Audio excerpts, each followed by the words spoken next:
Tune in to UFO Undercover, Wednesdays at 8 p.m. Eastern, with your host, Joe Montaldo, right here on the Paranormal Radio Network.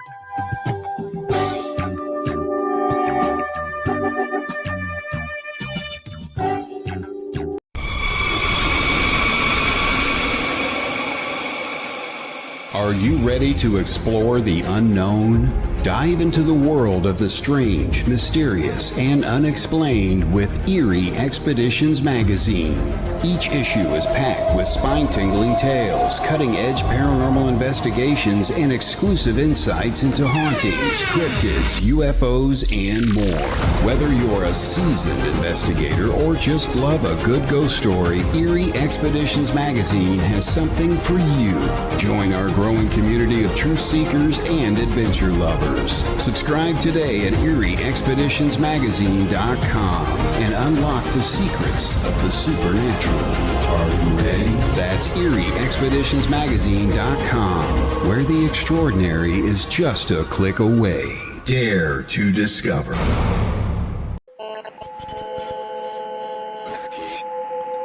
What's out there? What creates the shadows in the corners or the creatures of the dark? Who are those on the other side? What do they have to say? This is the Gateway Podcast. This is not your normal style of paranormal talk radio. Brought to you live from United Public Radio Network, 107.7 FM New Orleans. The Church of Mavis Radio Show, Friday nights at 8 p.m., 7 Central, starring Jeffrey Pritchett with his co-hosts Wham and Jay McNicholas, right here on the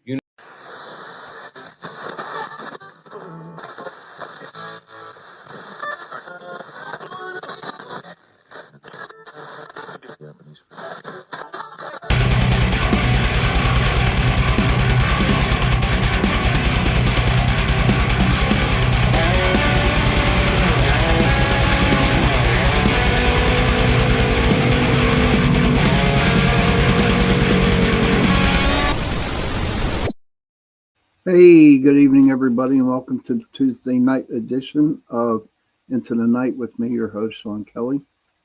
And yes, it's still colder than cold here in wonderful Pittsburgh, Pennsylvania. Do not know where the sun is. Oh, it's crazy. It's insane. Look at me. I'm like in a hoodie here. You know, it's a comfortable one, but I'm still in a hoodie. I want to thank UPRN Talk Radio, 105.3 Mississippi, 107.7 in New Orleans.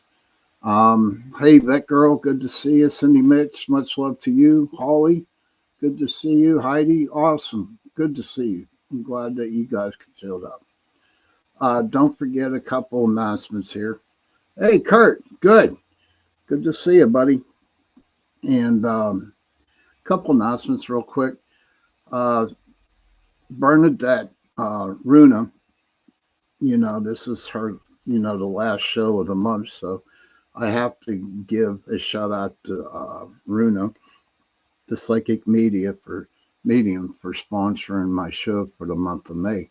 If anybody out there wants to want to be my sponsor on this show, you know, send me a message. I'd be more than happy to talk to you and see what we can do for you. Also, don't forget, CL, my best buddy, one of my best buddies. Hey, Scotsman, good to see you. Don't worry about the other night, man. I'm going to get you in, dude. Don't worry. So we'll get you in. Hopefully it'll be a nice day, a nice evening that night. CL got her podcast on right after me at 9:10. It is called the Gateway Podcast, and she has some awesome gifts. Yeah, I'm sorry, CL. Got some great, awesome guests. So right after my show, show her some love and go on over and start watching her show. I like her show. Her show is really, really cool.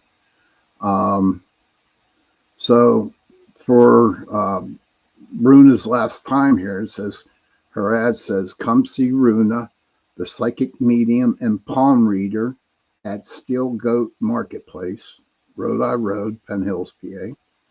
It's a great little gift shop, and they have a beautiful plant and flower garden center.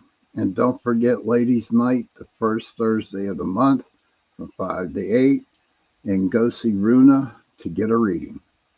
Thank you again, Runa, for sponsoring this month's shows on Bigfoot. Okay, so this is the last day for Bigfoot month, and it was an awesome month. Had a lot of good guests on, and I learned a lot. I hope you guys out there learned a lot too. So I don't know what I'm going to do for next month, but I got about a week to figure it out. But I do appreciate y'all coming and watching my show on Sunday nights and Tuesday nights, 8:10 to 9:10 p.m. And tonight, since it's the last show, I got a really, really, really good guest who is really well known in the Bigfoot community here in Pennsylvania. And I am so excited that he actually said, yeah, sure, I'll come on. And that means a lot to me. It really does. I'm just messing around in here, getting his bio here. Okay, let's see, where are we at? Okay, it's a long one, so I'm just going to read a little bit of it. So my guest is a cryptozoologist and paranormal enthusiast, specializing in researching the Bigfoot/Sasquatch phenomenon with a combined 45 years of study, field research, and investigations. He is well respected in the field of investigators and contributing author, founder, and director of the Pennsylvania Cryptozoology Society, one of the founding members and executive director of the Pennsylvania Bigfoot Society. He also was the host and co-founder of the Beyond the Edge Radio, a live weekly radio program covering a variety of paranormal and fringe topics for 12 years. Let's see what else we got here. For over 25 years, he is a much sought after public speaker, yes he is, on the topics of Bigfoot and other paranormal topics across the country. He has appeared in numerous documentaries, films, and television programs about Bigfoot, such as the Travel Channel's Paranormal Declassified and the Discovery Plus series Fright Club, and the recent Small Time Monster 6th episode series Squatch Unearthed the Ridge. He has written for and contributed to numerous books and magazine articles on the subject of Bigfoot. He has been interviewed as a featured guest on hundreds of national radio programs and podcast shows. He has also been featured in the national and local newspapers, magazines, articles, and various forms of print media. And to learn more about him, visit his websites. I put his websites going across the screen down here, so you'll be more than happy to check him out on that. But without further ado, I want to introduce you to a really, really good dude, really good investigator, Mr. Eric Altman. We'll get you on here, buddy. Hey, Eric, good to see you, buddy. Turn your mic on. Okay. There we go. Hi, Sean. How you doing? Okay. Thank you, Mr. Wojo. Heidi says, much love from Boulder. And Kurt says, great to see you, brother. Excited for the chat and information. So again, I want to thank you for coming on tonight. Like I told you before we came on, that this is an honor for me to have you on. I personally haven't really read or watched any of your publications, but through a lot of the Bigfoot people here in Pennsylvania, okay, I heard so much about you. Okay. And hey, Bill Rigby says hello, Eric. And, Hi, Bill. And so tell me, give a little background. I'm just excited. I just got tongue-tied. But what actually got you into researching Bigfoot? I grew up in the 70s, a fan of monster movies and sci-fi movies. And it was probably in 1979, 1980 when I saw two films that kind of pushed me in the direction of studying Bigfoot to try to find out if it was legit, if it was real or not. One of those movies was called Creature from Black Lake, a fictional movie about a town called Oil City in Louisiana, where the town was plagued by and haunted by an upright hair-covered monster. Supposedly killed a trapper, and these two archaeological students from Chicago went down there to study it, and they ran into it, and it caused all kinds of chaos. The other movie was called Legend of Boggy Creek. That was a docudrama created in 1972 by Charles Pierce, and that was out of Fouke, Arkansas, based on it was supposedly a true story based on encounters that people in Fouke, Arkansas were having with an upright walking hair-covered primate. And being that I was a fan of monster movies, I saw these two films and thought, they're just monsters, until I saw Legend of Boggy Creek, which was supposed to be a true story, and that kind of got me hooked in thinking maybe monsters are real. So from there, I went to the library. I started reading about, in Greensburg, we have a small little library, but I found out that we had books, and it's a whole section about paranormal, UFOs, hauntings, cryptids, all lake monsters, all kinds of stuff. And they even had about 3 or 4 books on Bigfoot. So I checked them out, started reading them, and a book by John Green called Sasquatch Apes Among Us had a section in the book about my hometown. And he visited a researcher by the name of Stan Gordon and interviewed him. And I was intrigued that, there might be Bigfoot sightings in my hometown of Greensburg. So I did some research through the newspaper archives and found out, sure enough, that during the early 1970s, when I was just a toddler, there were Bigfoot sightings in my hometown. And I started reading and studying the articles, started watching anything I could on TV that came out, like In Search Of, anything I could find on Bigfoot. 1983, I met Stan Gordon at the Greengate Mall. That was a mall in just outside of Greensburg, where every summer he would host a UFO Bigfoot weekend, where he'd put on a display at the center court, and he'd have Bigfoot cast, pictures, articles, UFO pictures, and all this stuff. And as a 13-year-old kid, I'd have my parents drop me off on a Saturday. I'd spend the whole day there bugging Stan, asking him questions, looking over the articles. And Stan and I formed a friendship, and we've been friends now for, 45 years, I think. Wow. And so I started from that point, really just researching, studying, educating myself on this subject, learning as much as I could. I was like a sieve, just taking it all in. Right. And it was probably I went to college like from 1989 through 1992. And when I graduated from college, I started getting back into the Bigfoot stuff. I put it on hold for a couple of years while I got my college education, but 92, 93, I started getting back into it and talking to Stan again and going to his mall displays.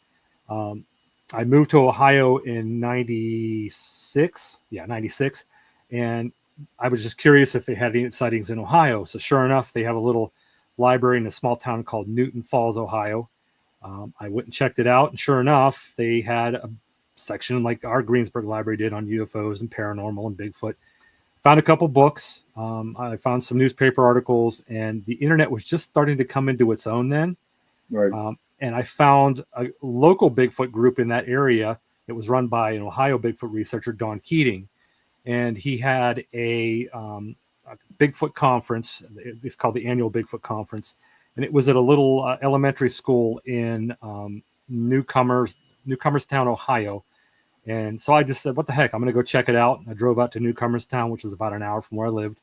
Met Don, met a bunch of other Bigfoot researchers, and they kind of encouraged me to start looking into the phenomenon. They said, why shouldn't you? Why don't you go home back to Pennsylvania and start looking into the phenomenon? So in Ohio, I started looking around the area, and being from Pennsylvania, I started looking around Pennsylvania and trying to dig up old reports. My wife and I moved back to PA in 97, and I just started hitting up witnesses, talking to them and finding out about their sightings, and going out to the sighting locations where they had their sightings, and just looking around and becoming familiar with the area. Now, because of my background in studying this phenomenon, I knew of some hot spots in Pennsylvania, namely the Chestnut Ridge, some places in southwestern PA that I really kind of started to frequent and look into. I also joined the BFRO and was in the BFRO for a short time before finally joining the Pennsylvania Bigfoot Society. And from there, it just kind of snowballed into what it is today. Wow. Do you get a break? No. Nah. I've been field investigating now for 28 years.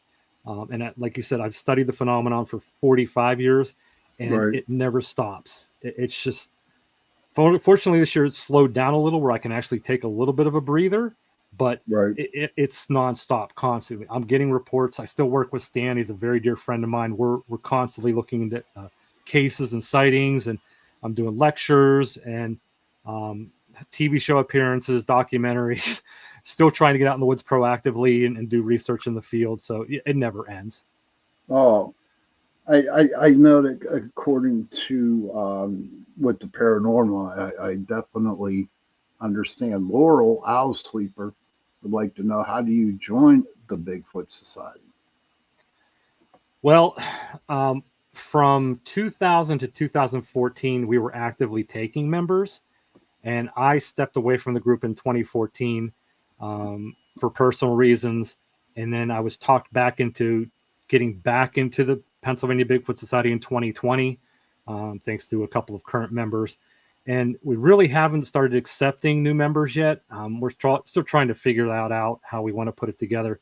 We used to have a system where we had a vetting system. We'd take new members out in the field with us. We get to know them. They get to know us, see if it was a good fit, learn about their background, see what their specialties were, and if they fit in with the group and they were willing to investigate. And that's how we actually had them join. But we haven't had members join the group for a while. It's just kind of been placed on hold. I think mainly because we're also very busy with everything else going on, personal lives, family, and trying to run the Bigfoot thing. It's not feasible right now to have members join. So I apologize for not taking new members. Hopefully that'll change in the near future, but as of right now, we're not. Ryan O'Shea says Chestnut Ridge area is great. How you doing, Ryan? Thank you for popping on, dude. It's good to see you. Kurt says my dad has a bunch of friends in Greensburg that pretty close to where he's at, so that's awesome. And Bill Wrigley always says Eric is always on the go. Lisa, good to see you. How are you? Thank you for popping in. Joe Fox says, hello, gentlemen. Sorry I'm late. That's okay. You're forgiven, Joe. Don't worry about it. So and I've asked all my, Donna Copus is in the room. Vet Girl, good to see you. Thank you for popping in. Okay. So whenever you would do your investigations, what kind of equipment would you bring? Or how does a standard Bigfoot investigation go with you? Well, equipment's evolved over the years. I mean, when we first started this, we were buying things that were as cheap as possible, because as you know, as a paranormal researcher, you don't get money from anybody to do this. You have to spend your own money out of pocket. So we were buying little disposable cameras, 35 millimeter cameras, the old game cams where you had to put film in them, and big double D batteries in them to put them on a tree. We didn't have night vision back then because there really wasn't anything in 1997 that we could afford. FLIR was completely out of the question. Theirs were $13,000 to $15,000 for the cheapest model back then. But we did what we could with what we had.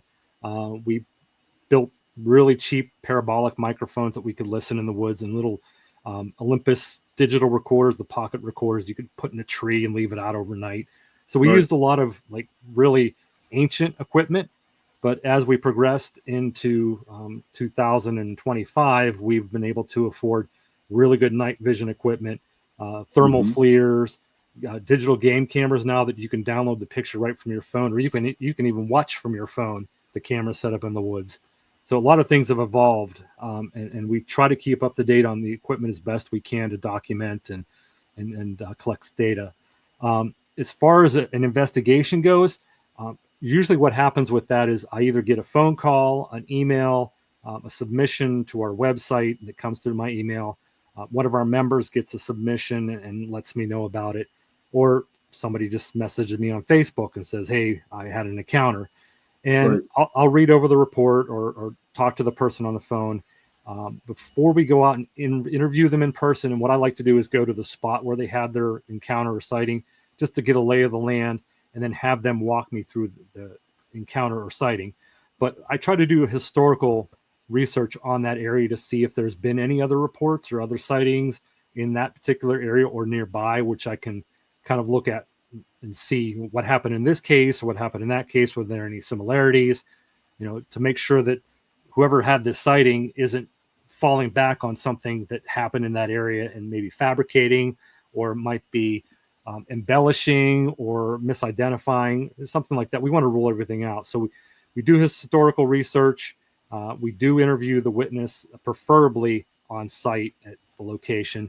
And you can learn a lot from witnesses, as you know. Yes. Body language, expressions. You can tell by the tone of their voice, whether their voice quivers or shakes when they recount their story. There's a lot you can learn in person. So I'd rather do it in person than over a phone or over like something like a Google, chat or something like that. That's how I used to do my walkthroughs. If we had an investigation on a Saturday, I would go on a Tuesday or Wednesday night and sit down and talk with them, go through the house and go from there. But I know exactly what you're talking about. Laurel says, why won't accept members? Why won't accept members? Because they're really busy with other things in their life, Laurel, right now. And so they really don't have time to bring in new members, but hopefully down the road, they'll be able to do that. Joe wants to know, if you want answers, where do you live? I am in Hempfield Township, right at the border of Hempfield Township and North Huntington. So you can call it either one, Hempfield Township or North Huntington, Westmoreland County. We're about 35 miles to the southeast of Pittsburgh and about 10 to 15 miles east of the Chestnut Ridge. You're like home. Looks like right in your backyard for that. Yeah. Joe says it's funny with all the superior quality equipment available that the Patterson footage still is the mainstay to which everything must stand up to. What do you think of that Patterson footage? Yeah, I agree with Joe, because the Patterson Gimlin footage was filmed on a 16 millimeter camera.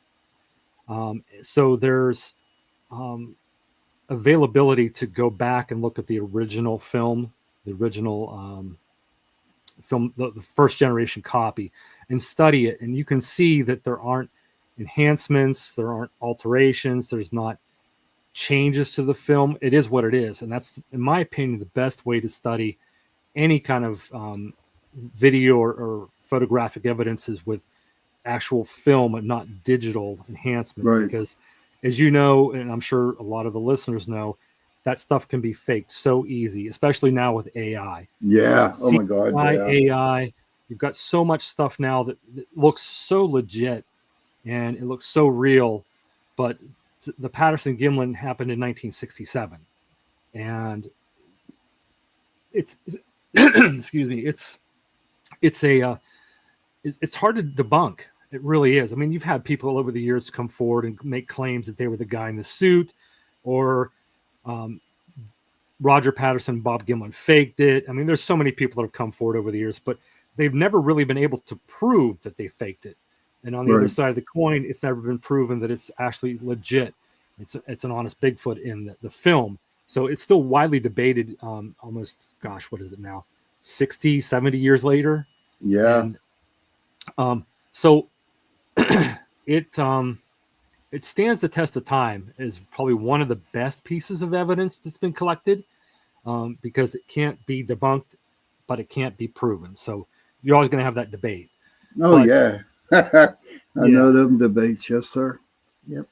But for the most part, the researchers back in that time period who studied it, and there were some anthropologists and scientists who looked at it and said it's real.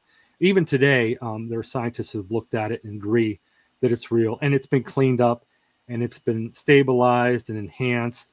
And there's some really good imagery that's come out of that, being able to clean it up with the technology today that really brings out some detail in that film. So I can't say that it's real. I would lean towards it being real, but I can't give it 100% stamp of approval on it. Well, that's very smart of you. Same way with mine. Like, I've gotten some awesome evidence and stuff like that, and I don't show it no more. The way I look at it is, I saw it, I filmed it, or other people filmed it in the group, and all I know is if I share it, then I'm going to get ridiculed, because I've been ridiculed a lot. I'm just like, I'm enjoying this. So if you want to know, I'll show you, but I'm not really big into sharing anymore. Hey, Stoney, good to see you, buddy. Well, Sean, you and I both know from years of doing this that the research that we collect and gather and even share with other investigators, it's not going to prove the phenomenon's real. Right. It's compelling. It makes a good argument. But in the end, really all it is just a trophy for us. It's us to say, hey, we collected this. Look at this, is great. And all it does is help kind of fill that necessity, if you will, for us to understand the phenomenon and believe that it's real, prove that it's real. So it really basically just proves to us that what we captured is what we think it is. Yes, exactly. Now, have you ever eyewitnessed a Bigfoot? I cannot say 100% that I've seen a Bigfoot. I have seen on a few, very few occasions out there. Thank you for being honest on that. Thank you. Yeah, sure. I've seen some things in the woods that just, I can't say what it was. It happened so quickly, and I saw a fleeting glimpse of something, but I can't say it was a Bigfoot. But I can't say it wasn't, because I don't know what it was. And one of those happened in Salt Fork State Park in Ohio back in October of 2008. I saw something stand up from behind about a 4-foot high briar patch in my high beams. And as I was backing the car, I caught a glimpse of something standing up. What it was, I have no idea. When I pulled the car back in, it was gone.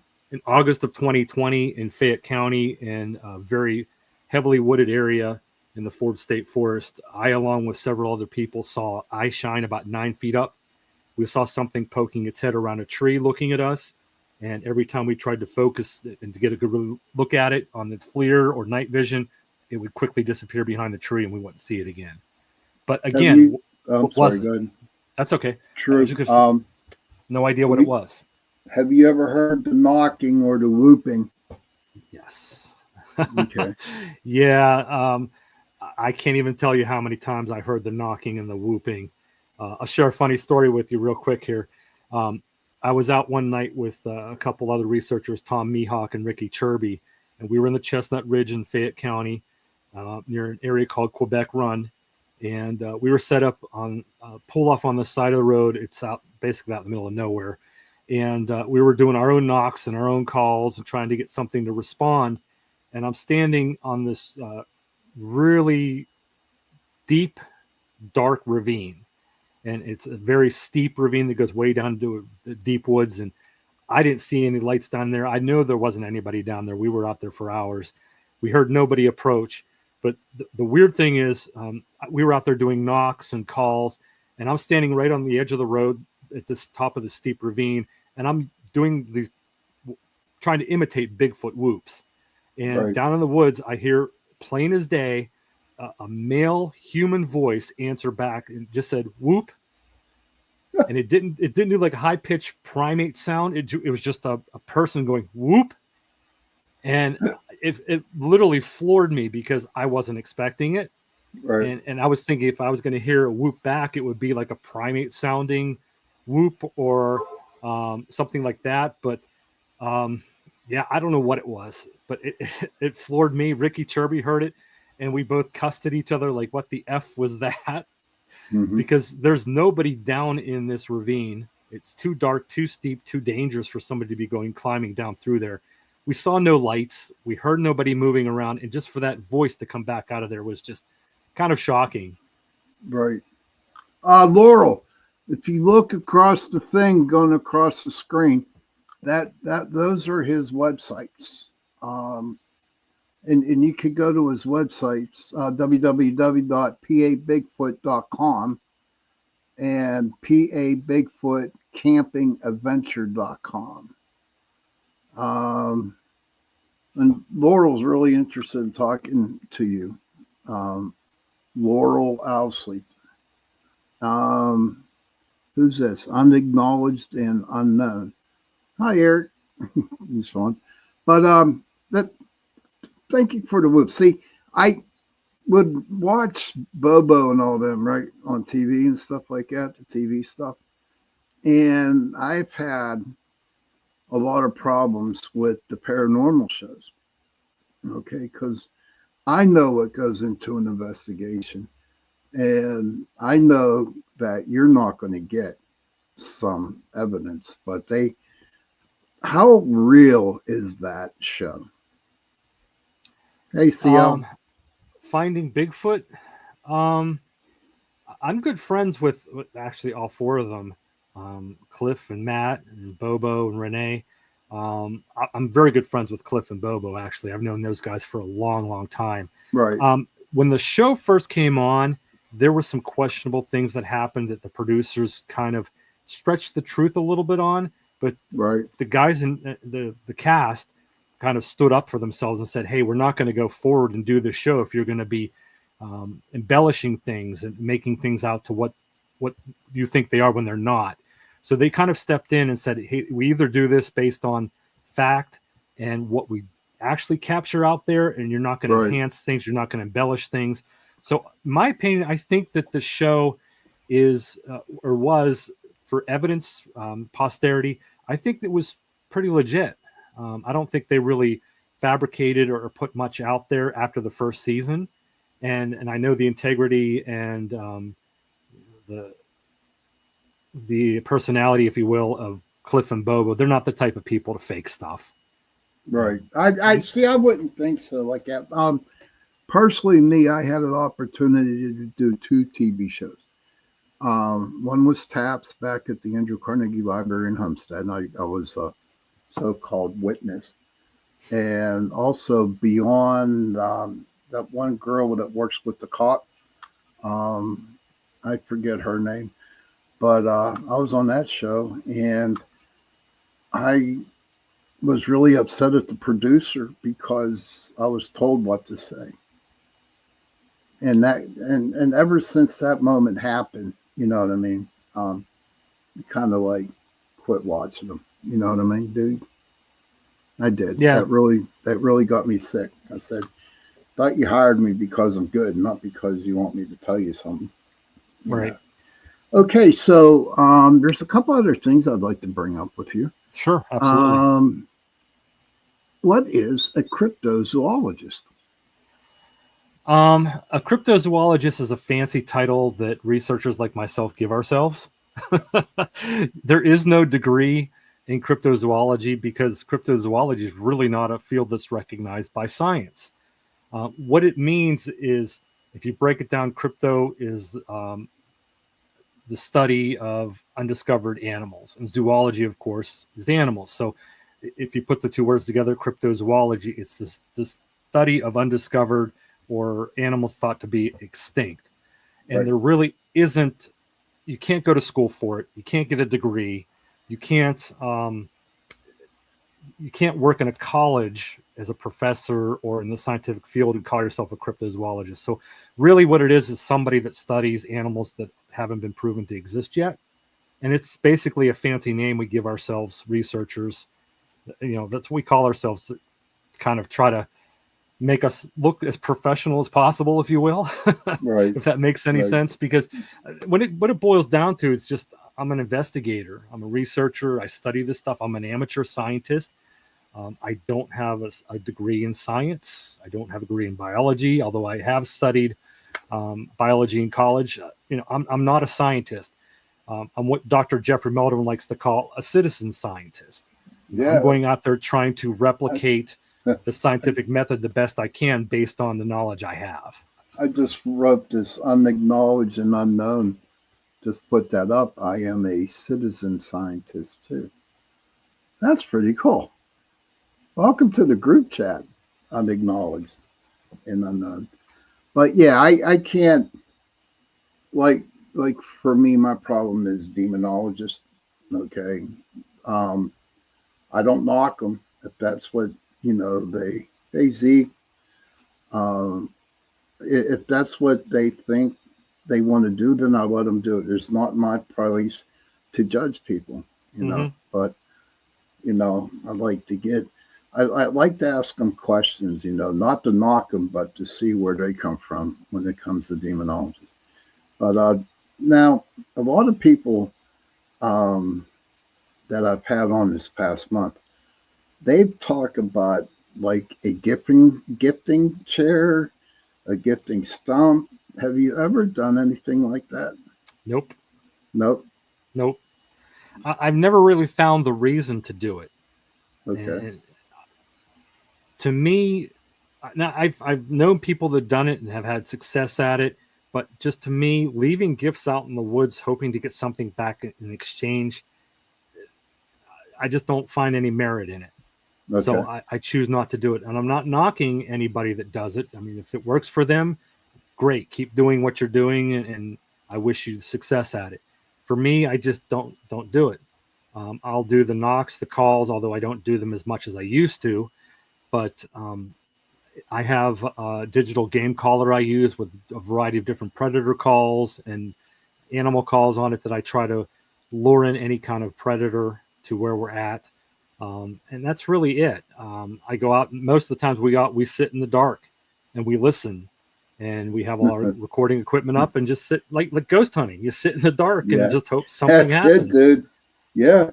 I mean, seriously, it's funny when it first started, a lot of people were like loving it because they saw it on TV. But when they actually got the taste of doing it, sitting in the dark, talking to something that's not there, you know what I mean? It takes a lot out of you. But I really do understand. Joe Fox says, Sean, I really consider guys like you and Eric really seasoned professionals at this, and would love to accompany people such as yourselves into the woods to explore. Thank you very much for that nice compliment there, Joe. I really appreciate it. Now, have you ever, whenever you do your investigations, first question, and then I'll segue into the other one, do you prefer to do the investigations at night or during the day? I would prefer to do them during the day and then do a follow-up at night if possible. And the reason I say during the day is you can see a lot better during the day, obviously. Okay. You can get an understanding of the area, the topography. You can do a little bit of hiking around and see what's in the area, if there's any houses nearby. Because let's face it, you go out in the woods at night and it's dark. You have a flashlight, you have a FLIR, or maybe some night vision. But if there's a house over the hill and it's dark and you don't know it, and you start doing calls or knocks, what's to say those people in that house aren't going to start doing wood knocks and calls, and then here you are in the dark woods thinking something's communicating with me. Right. So right. I prefer to do during the day first, go out and look around and look at some maps and see what's around the area and explore it for myself, become familiar with the area. And then if I feel a night investigation is warranted, I'll go out. And a lot of people think that Bigfoot is strictly nocturnal, and that's not necessarily the case. There have been plenty of daylight sightings, and probably more daylight sightings than there are nighttime sightings. So I really don't think it matters day or night going out, other than having the opportunity to look around and study the area and maybe find some tracks of different animals to see what kind of animals are in the area and the habitat out there. that's really why I do what I do during the daylight first. Do you ever go to a house or a cabin where you know people are at and say, hey, listen, we're coming back at night, and we're going to do some wood knocking or making some noises. Would you be nice enough to answer us back by your own knocking? I haven't come across a situation like that where we're doing research that close to a house. Okay. Usually if we find a house and we're in an area where there has been Bigfoot sightings or activity, we'll try to stay away as far away from the house as possible, because we don't want anything that we hear or record contaminated by someone in a house or a cabin. So I've had conversations with people who have lived close to sightings, just asking them, hey, have you seen anything, heard anything unusual? And they give me that kind of weird slide eye look, what are you talking about? Right. And you tell them, there was a Bigfoot sighting down here on this, crossing the road right down the hill from your house. Have you heard or seen anything? No, we know some bear around the area, but no Bigfoot. In those kind of cases, I've talked to people, living in an area just to get feedback and see what they might have heard or seen. But no, I haven't had any opportunities to go knocking on people's doors in an area where we're researching. Okay. Now, when you're out there researching in the daytime, do you find their bedding? Do you find their huts, their nests? Did you ever witness seeing them? I have never found a nest. I have seen a couple of really odd structures built, especially in Fayette County. There's been a couple of occasions, one in Derry, Pennsylvania, Derry Township, and then one in Fayette, where we found where there was a sighting, actually two sightings in these areas. They look like almost, I guess you call it a sleeping bag or a cocoon, if you would. Okay. And the briars are weaved together in such a way that it looks like something could lay down 6 to 7 feet in length and be completely surrounded by a cocoon, if you will, of briars and leaves and branches. I've seen that. I have no idea what's created that. I don't know.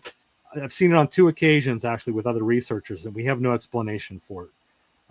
And the other thing I've seen was up in Clearfield County, and it was actually discovered by another researcher who was up hiking this area up on the Rockton Mountain. He found an area where it looked like something was starting to build, either like a mound or possibly a structure, where all the trees were pulled into a circle, like an inner circle, and they were all bent down, like it was starting to construct almost a hut, if you will. But there wasn't any outside structure to the hut, just these trees all pulled down right in the center, all facing inward. So, that's what I found. What caused them or what made them, I have no idea. They're just really odd, and they've happened in where there've been areas of sightings and encounters. No, Joe, Eric has never gifted. He don't do the gifting thing. Not at all. But we have about a couple minutes left, about 7 or 8 minutes left. And I want to talk about a couple of things that you are involved with. Sure. I'm going to give a little thing about the Bigfoot camping adventure you got going on. Like, where's it at? What's going on with that? Just to give you a little background on that before I talk about the event. From 2000 to 2011, I was organizing and hosting an event called the East Coast Bigfoot Conference. And it was held in southwestern Pennsylvania, a little town called Jeannette, PA. And that was an indoor conference. Come mid-2010, 20-teens, I guess you call it, nobody was doing outside events. And I attended an event over in Ohio called the Bigfoot Adventure Weekend. And it was held by a couple of Ohio researchers. And it was a chance for people to come over to Ohio and camp with them, go out in the woods looking for Bigfoot, maybe hear from a guest speaker or two. And I told the guys, I said, I like your idea. I want to try this in Pennsylvania to see if it works, because nobody's really doing this. Nobody's giving people the chance to go out hiking at night looking for Bigfoot, hearing from experienced, seasoned researchers about what equipment to use. Nobody's doing workshops for people to learn how to make a plaster cast or what equipment to use. So I thought about putting something together after attending this Ohio Bigfoot camping weekend. And I came up with the Pennsylvania Bigfoot Camping Adventure in 2016. And basically what it is it's all what I described. It's a chance for people to come out and camp at a campground in a very active area of the Chestnut Ridge. And they can listen to guest speakers and talk about their research and cases and sightings that have happened around the area. Attend workshops to learn how to use equipment, make plaster castings. And then we have night hikes. People can go out in the woods with experienced hike tour guides, and show them areas where there's been sightings and encounters. And it's basically a chance for the public, for novices, to go out and learn what it's like to Bigfoot hunt. Mm-hmm. And that's what they do. They come out with us. They attend the event. They hear speakers. We have some special guests coming in this year for the event. But it's a charity fundraiser. Any of the profits that we make after paying expenses, we donate to a couple local charities. Awesome. And we have them come out. And this year's special guest, we've got Lyle Blackburn from Texas coming up. He's a well-known researcher for the Boggy Creek Beast from Falk, Arkansas. Dr. Jeff Meldrum, one of the leading professional, I guess you call them educators, if you will. He's a college professor, and he's out of Idaho State University, and he's an anthropologist and a primate anatomy expert. He's going to be talking about his research into the Bigfoot phenomenon. We've got Ron Moorhead, who's well known for the Sierra Sounds. Yes, yes. We've got. I had him on. Me and Jenny had him on one time a long time ago. I like him. He's nice. Oh, nice he's an awesome guy. Yeah, really is. And then we've got a couple of TV celebrities, Jeff Headley and Willie McQuillan from the TV show Mountain Monsters. They're down to earth guys. They have a lot of fun. The show's a little hokey, but the fans love them. And they love to come out and meet them, and hang out with those. So those are our special guests. We've got speakers coming in from all over the place. Awesome. Stan Gordon from Pennsylvania, Ron Murphy from Pennsylvania, Stephen Schneider from Ohio, Dave Spinks from West Virginia, Steve Calls from New York, Jay Bachochin from Wisconsin, Mike Femelant from New Jersey, wow, Matt Arner from Northeast PA, Kenny Irish from New York, Tim Cassidy from Indiana State, and Sean Forker from Northeast PA. So we've got them coming in from all over the country. Wow, dude. We have a workshop being done by a law enforcement officer who's going to come in and teach people the equipment to use and casting tracks and stuff. So we got a lot of good people coming in for this. As I mentioned, night hikes. We've got vendors, food trucks, Chinese auctions, and it's all to help raise money for some local charities. Mm-hmm. That's sweet. So this is a weekend thing, huh? Yeah, August 22nd and 23rd of this year, 2025. It's a Friday and Saturday. It'll be held at Benner's Meadow Run Campgrounds in Farmington, Pennsylvania, right in the heart of the Chestnut Ridge. And there's been so many sightings right around this campground, dozens and dozens. So it's a great location to come out and check out. And you're going to be in the Chestnut Ridge. What else could you ask for? Oh, I know. One more question, then we're going to have to get going here. What makes Pennsylvania such a hot spot for Bigfoot and cryptids? I wish I had an answer for you. I really don't know, but it's been up there in the top states of Bigfoot sightings and cryptid sightings for decades, if not hundreds of years. They just come in year after year, and they never seem to quit. Sometimes we get slow periods where people just don't report it, but most of the time we're getting reports from all over the state, and it just seems to continue. We don't know why. There's no rhyme, no reason to it. And why people are seeing it, but people are claiming they're seeing Bigfoot and strange creatures all throughout Pennsylvania. Sweet. Now I see a lot of Thunderbirds in Pennsylvania, a lot. Yeah, there's been a lot of reports to that. If last question, promise. If somebody who is just starting out investigating for the Bigfoot, what would you tell them? Educate yourself before going out in the woods and doing field research. Learn as much as you can about the subject. study the area that you're going to be going into, learn what's out there as far as wildlife, and just spend the time getting to know the area before you start researching for Bigfoot and looking into cases. Because having that education in your back pocket and knowing what's out there, that already puts you leaps and bounds ahead of the game. And just study, learn, educate yourself. And then once you feel you're ready to go out there, find someone else that's like-minded with you and go out with a buddy and then start doing research. And plan to fail. That's the biggest thing I tell people. Plan to fail. Yes. Because you're not going to have success. Every time you go out, most of the time it's just boring sitting in the woods listening to crickets and tree frogs. But every so often you'll get that little glimmer of something strange that happens that's going to keep you motivated and going. But plan to fail, because none of us have the answers. None of us know what's going on. And no matter what we try to prove this is real, nothing seems to work. We get some compelling things from time to time, but keep at it. Don't give up. Just plan to fail and keep pushing forward. That is the best piece of advice ever. That was cool. Eric, we got to get going here. Thank you so much for coming on. It was a great show.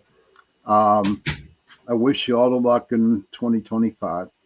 And hopefully we can get you on maybe next year and just talk a little bit more. I would really appreciate it. I know people in the chat room really enjoyed the conversation, and I've learned a lot. I want to thank you again for coming on, sir. Thank you. Well, my pleasure, Sean. Thanks for asking. Anytime you want me back, just let me know and I'll be here. I'll be more than happy to. You damn right I will. Well, everybody, that was Mr. Eric Altman. What a man. What a great man. Great. Downright honest, right up front, the whole 9 yards. And I really enjoyed the show tonight. I enjoyed this whole month having all kinds of Bigfoot people on, investigators and researchers. And I hope somebody learned something this month from everybody that was on. Children, if you can, please go to your parents, give them a hug, and tell them that you love them. And parents, please go to your children, give them a hug, and tell them that you love them. And if you have no parents and if you have no children, find somebody and give them a hug. Tell them that you love them. Because those 3 words, I love you, go a long way. And on that note, everybody, I'll see you Sunday night. Happy hunting.